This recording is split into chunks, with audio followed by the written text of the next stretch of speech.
Hey, happy Friday, everyone in the inner circle for the Blueprint community. Derek here. We're just going to wait for David to jump on. We actually have a pretty action-packed day. We've got a client update call that's going to be pretty important. We're doing a big presentation. So wanted to get in here. I just got off the call with a new student, Brian, and we went over where he's at with his business, some new stuff.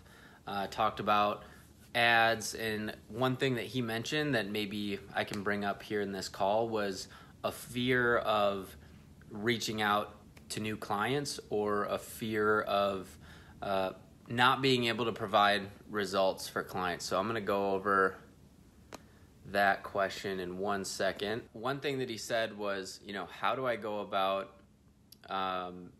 getting over the fear of reaching out to businesses and helping out clients? And what's up, Brian? He's on right now. And one thing that I mentioned was to just reach out to businesses that you can help. Reach out to businesses that either have a terrible website, they haven't updated their Facebook in a year, they're just clearly not doing their job at all on social media. And basically anything that you do is going to have a significant impact, and then you can build up your confidence, you can have that first client, and then it's just going to snowball from there because you can show results to the next one. You can, start punching above your weight, making further out gambles of the actual businesses that you want to reach out to. So yeah, your first client, maybe don't reach out to the guy that has the perfect website, they're doing PPC, Facebook ads, they're posting 19 times a day. Maybe don't reach out to them for your first one. Maybe reach out to the restaurant that hasn't updated their page in 6 months or whatnot. So give me just a second. I need to, usually I can just add David on here, but it's not giving me the option. Maybe I'll end up doing this one solo if David can't add himself on. So for the ad campaign, to start with a course creator, you want to think about brand. So look at the different assets that he has. I'm actually going to upload a YouTube video around this because I just sketched out a strategy for a course creator that we took on as a client. So the first thing I did was look at his website. Does it look like it can convert? Does it have the buying capabilities? Is it set up properly? Does it have the right calls to action? If that's all in place, you want to start looking at different traffic sources and ad sets or assets to your, sorry. Yeah, Dave, maybe just don't join this one. I'm just going to take it. So you want to look at the assets that he has, podcasts, YouTube, email, what have you, and start drawing out the different ways you can be driving traffic to his website. So for instance, he had a YouTube channel and he has a podcast. Those are two areas that we can drive traffic to the website, and we can fuel that through search marketing. So we can do Google PPC ads. We can do YouTube marketing and retargeting ads. It's basically something that you can put together just a strategy around what's going on with his business. And for the actual ad campaign objectives, that's going to completely depend on the type of ad that you're running. So you might want to start with just getting those top of funnel clicks. So the objective might purely be traffic. I want to get the cheapest lead possible to the website so then I can retarget them in a sequence, either on a YouTube pre-roll ad or a Snapchat ad like we just talked about in a recent module that we posted. Facebook retargeting, all that stuff is a possibility. So without having more context to what's going on with your client, it's difficult to just give you like a silver bullet because you need an omni-channel approach when it comes to e-com. What's up everybody in the chat here? Want to give a shout out to Roy. He posted a few hours ago saying 3 meetings, 3 closes, goals reached and ready to take things to the next level. That is absolutely amazing. It's really cool to see him just join the course a few weeks ago. Saw him getting a couple meetings, and then boom, he's got 3 for 3 basically. 3 meetings on deck, 3 meetings closed as clients. That's fantastic. So just follow the process, find out their goals. Like how I wasn't able to fully answer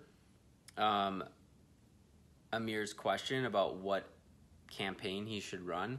I don't know the goals of the client. So you want to talk to them about that. Say, okay, how many courses are you selling per month? Cool. How many do you want to be selling per month? What's the delta there? And then let's map a strategy, a budget, a traffic plan to make that actually happen. You know, what's your conversion rate look like today? If 100 people hit your website, how many of them are going to buy?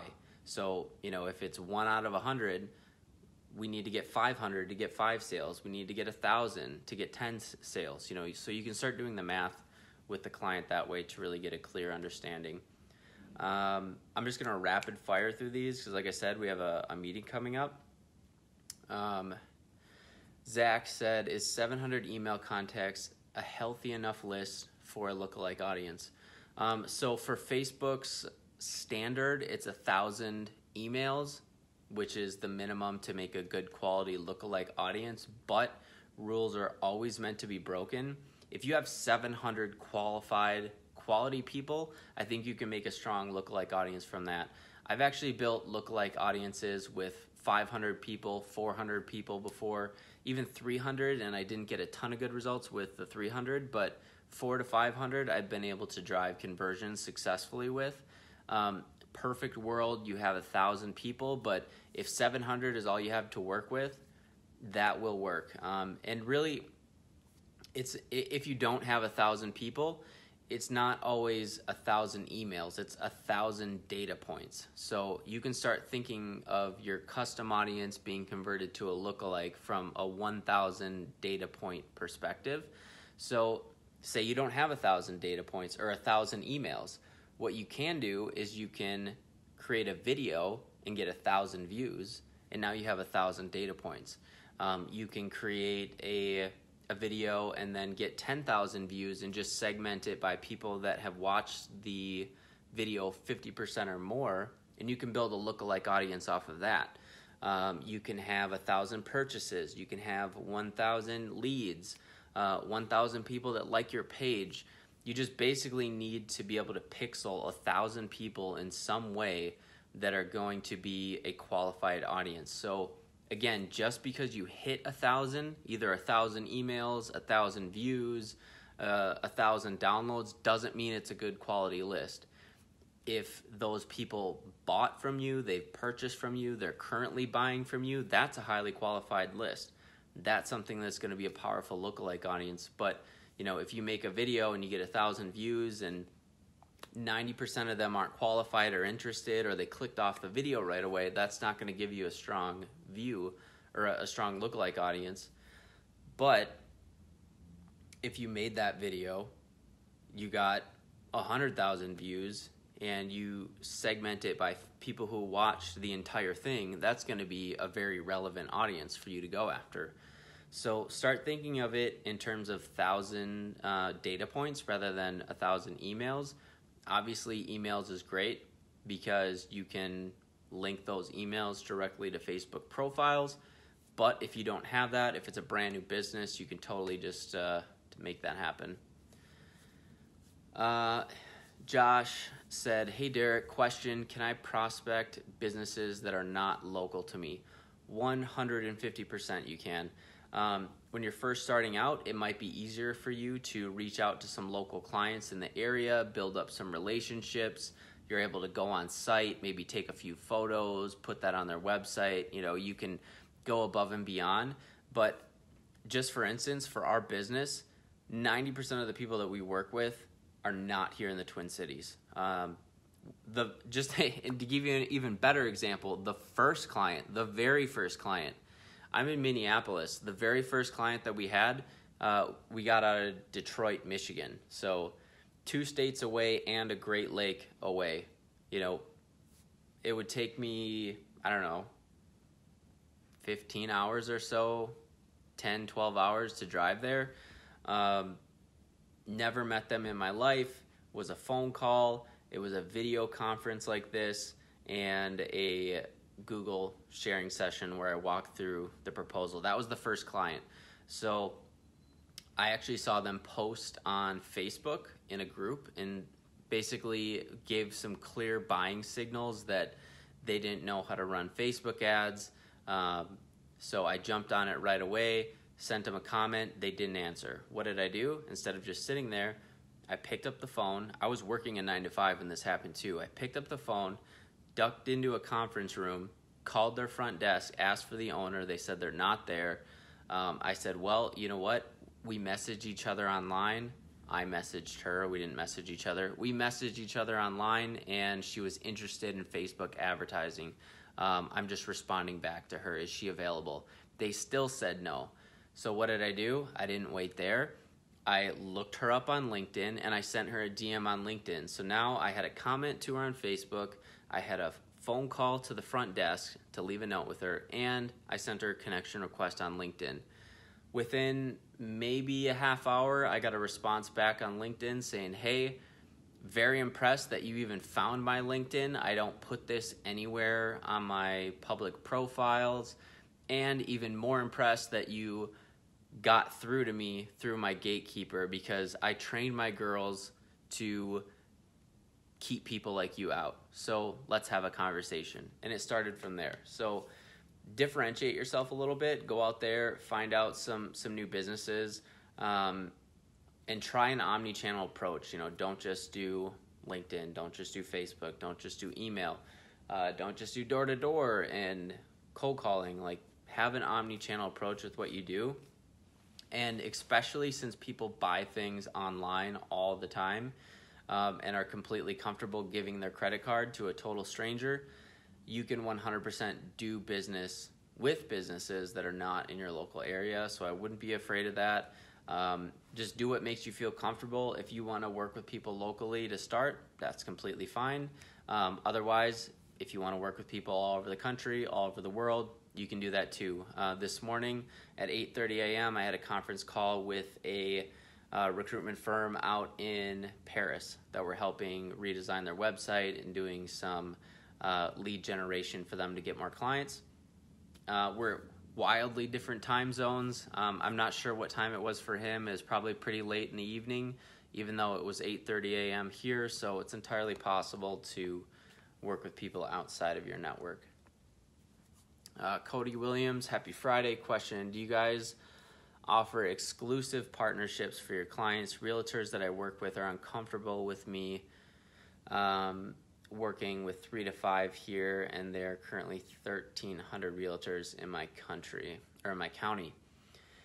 So I ran into this all the time with law firms when I was just specifically going after law firms. Now we work with a wide variety of e-commerce companies, so we're not as niche down. But when I was only selling to law firms, this would come up all the time. And the first thing I would say, just depending on how the conversation is, hey, I'm not going to apologize for being the best out here and working with as many people as possible. This is my niche and I'm good at it.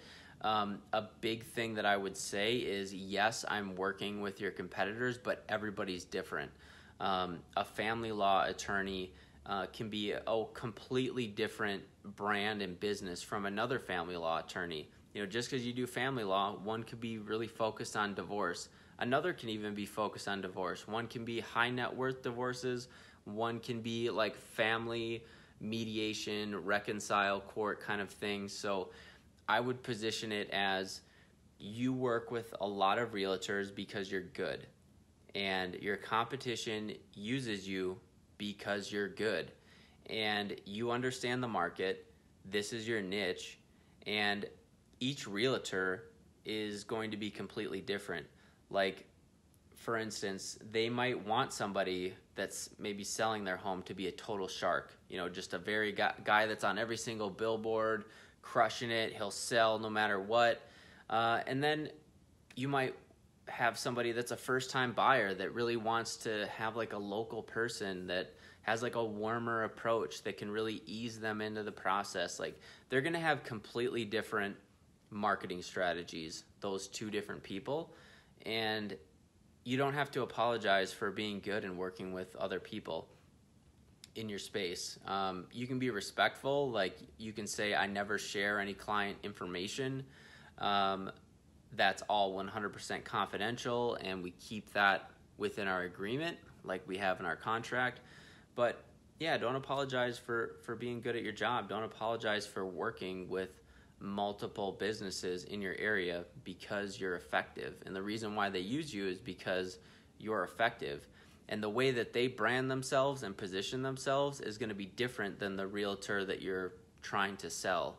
If you want to be exactly like this guy, like, why don't you go work for him? You want to be you, so let me help you be unique and build out your marketing strategy around you and what makes you different.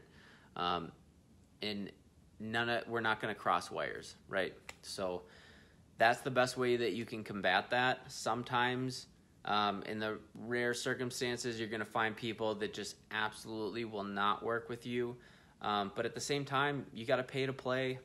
The more money they spend, the more attention they're going to have from you. So you can kind of put yourself in a position where the market's bidding for you, which is awesome. And, you can also say, like, hey, I don't work with everybody.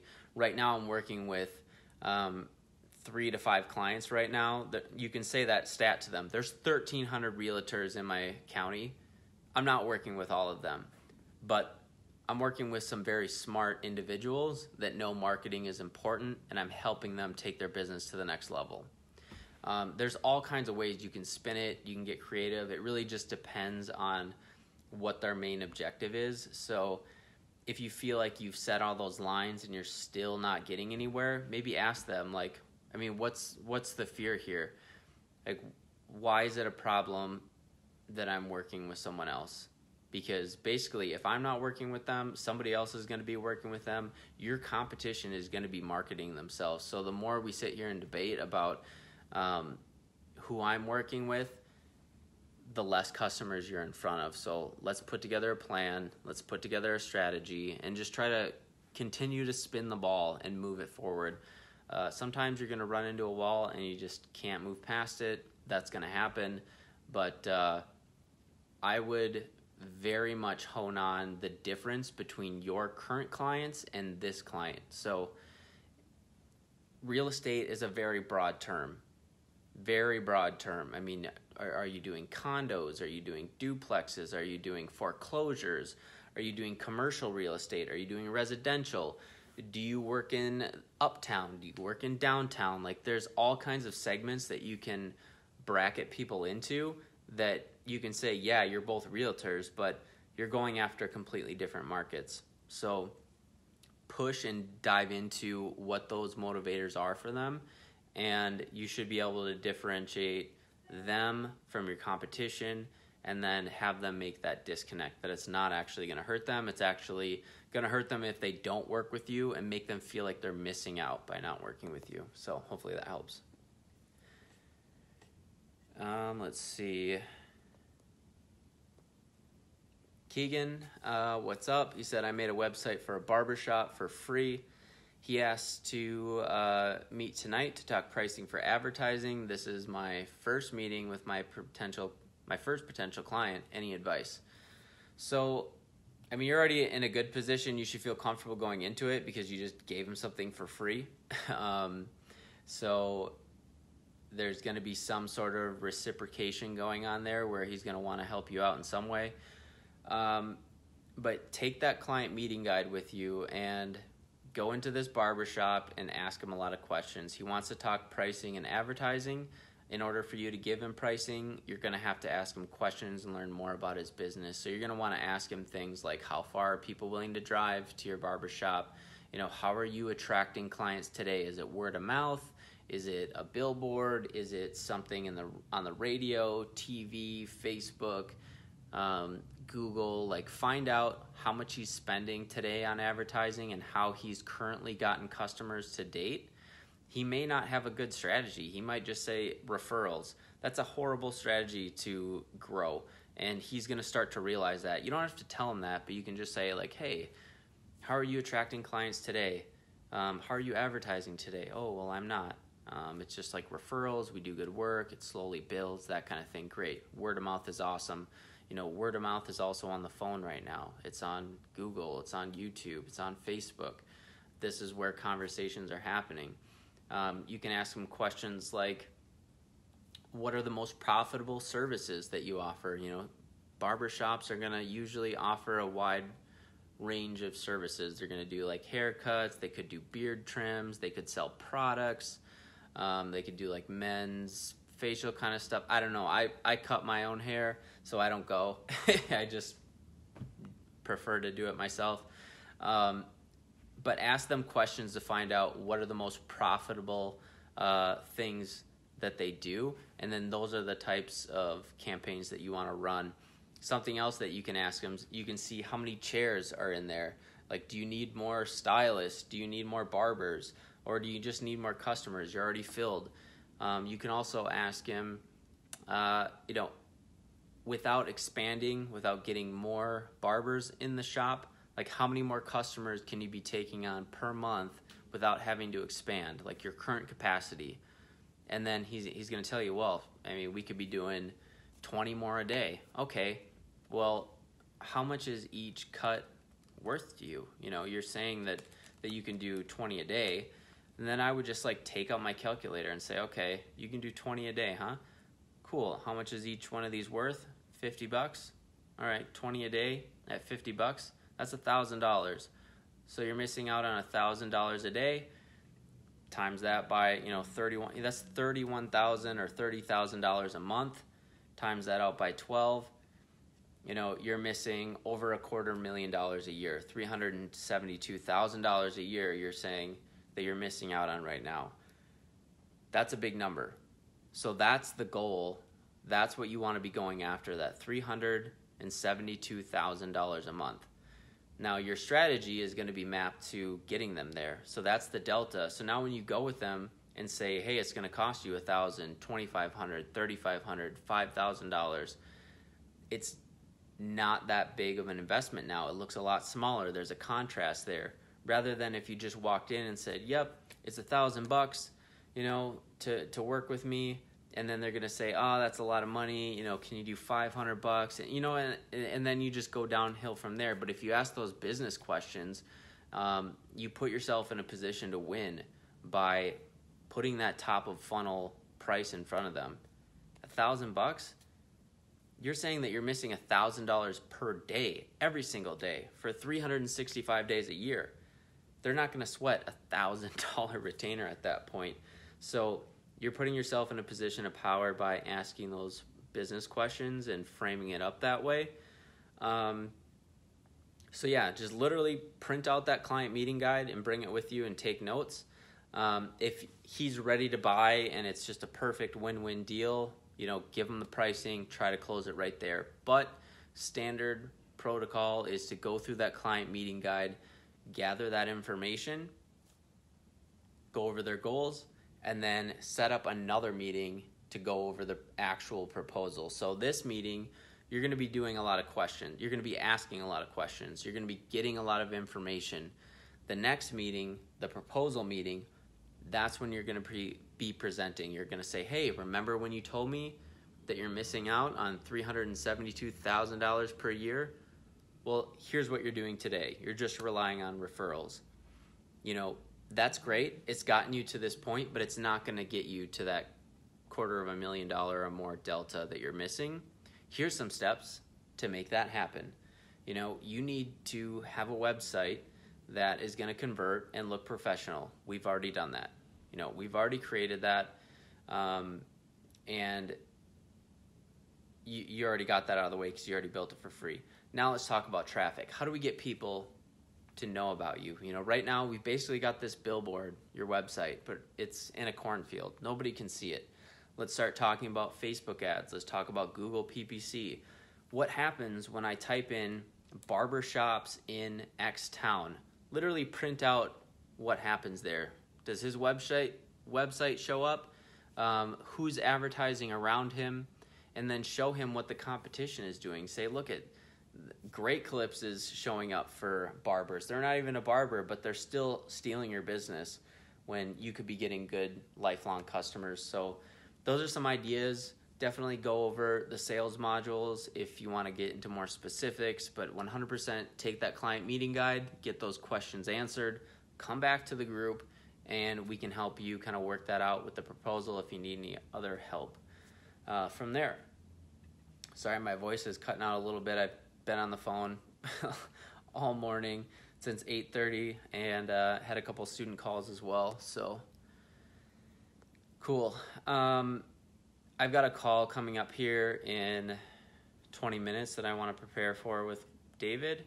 So I'm going to jump off. If anybody else, looks like, thank you so much. Appreciate tuning in from Rochester. Rochester, man, you're like an hour away. Let's set up a time to meet up after you close this deal. So would love to hang out, get happy hour or something, grab coffee. Totally down to do that. I'm in North Loop right here on Washington. So happy to set that up. But until next time, happy Friday. Keep crushing, guys. Use the weekend to your advantage. Set up some meetings for next week. Let us know if you have any questions. I'll try to go through and answer them here in the comments. Otherwise, we'll catch you guys next Friday. See ya.